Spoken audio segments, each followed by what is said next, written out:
Okay, Teddy, well thanks very much for coming here today. You're welcome.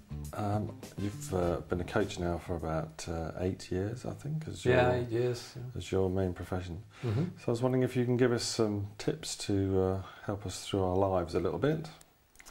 And one thing I noticed that on your website, you've been running every day for about now the last 370 odd days, or 400 days so far. No, it's almost. Coming up for 400 days. So you've been in running February. at least a mile a day, every day, for the last year and a bit. So what have you learnt from that, and what's it sort of shown you and taught you? Interesting question, because that experiment, I didn't really do it to come up with a particular learning. It originally came from people asking me all the time, what are your New Year's resolutions for 2010? Oh, yeah. So I thought about it, and I didn't want to do something negative. A lot of people, their New Year's resolution is to lose weight, give up smoking, not that I smoke, or give up alcohol. I wanted to do something in the positive. So I came up with the idea to see if I could run at least a mile each day, every day for a month. And then, whether I could or whether I couldn't. But when I achieved it, then I just kept going. And it's kept going up right until now. So I think what I've actually learned from it in hindsight is that if you set yourself challenges that are achievable, so I knew I could run a mile one day and I could probably run a mile the next day. The question was, could I do it every day? So if I'd set out to run 6 or 7 miles a day, I could probably do that once. But probably couldn't do that every day. Okay. And what I've also found interesting is I think it's probably easier to do something that you can do every day rather than 3 times a week.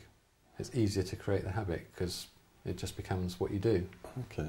I mean, now I'm probably more likely to miss brushing my teeth in the morning than going out for a mile. Really? Yeah. Yeah. So it introduces some discipline. The fact that it was an experiment initially didn't set me up for failure. I wasn't saying, I will do this. I just said, I'll explore how I can do it. Using the word experiment yourself. Yeah, I found that there was less pressure on that. Because in experimenting, you typically think of a lab where people are actually trying something out. Does it work? No, let's adjust it. Okay. So it doesn't have an associated failure attached to the word experiment for me. Yeah. And have you found that it's given you any side benefits? Obviously, you're keeping fit, but any unexpected benefits you've discovered, maybe while you're running or something like that? Well, I mean, this wasn't my first introduction to running. I've run for quite a while, but just not on such a regular basis. And I find running quite therapeutic. A lot of people meditate, they find that a good practice. I've actually tried meditating in the past, and I struggle with it. It doesn't work for me. I just got annoyed with myself. Oh, you mean just sitting down and meditating? I tried that. Me too. Running is actually a meditation for me, because I've done it for a little while, and I can shut off, and I come up with creative ideas. If I'm having problems or trying to think about things, I go running. Quite often, solutions will come up for me. So I have run in the past with a mobile phone, voice recorder, things like that, because I come up with ideas and I need to capture them. Sometimes I might have so many ideas, I can't remember them all when I get back.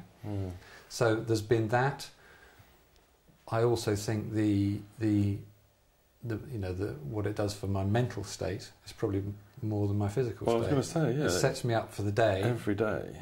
You're almost meditating to a sort of degree every day, or you're entering in a sort of altered state with your mind every day. Yeah, it's time, because I run on my own in the mornings. Quite often I go out in the dark. Yeah. It's time spent on yourself, thinking time. So it allows me to really focus. And I think, if I wasn't running now, if I missed days, I would probably really notice the difference in my mental attitude, my positivity, my feeling of well-being. Yeah, that's interesting. Yeah. So have you got any plans to carry it on for another year, or I suppose you don't want to give yourself that sort of pressure, but continue the experiment. Well, exactly. Yeah. As I said, I can't imagine not doing it now. There may be some day, maybe I'll get the flu, or my work commitments are such that my day is jam-packed. Yeah, it's amazing that you've never had anything that stopped you. Incredible. No, I've had some challenges, but what was interesting is that I was able to turn those around into, okay, this is another challenge of how can I fit this in. So it almost became a game. Yeah. Yeah. So times I've had to get up for 5 o'clock to be at an early meeting or to travel somewhere. The nice thing about making it something that's small and manageable, like a mile a day, is I know that the whole process from start to finish adds 15 minutes. So getting up 15 minutes earlier when you've got to get up at 5 o'clock anyway, to me, no big deal. Is not that big a deal, especially as I know that I'll feel better at the end of it.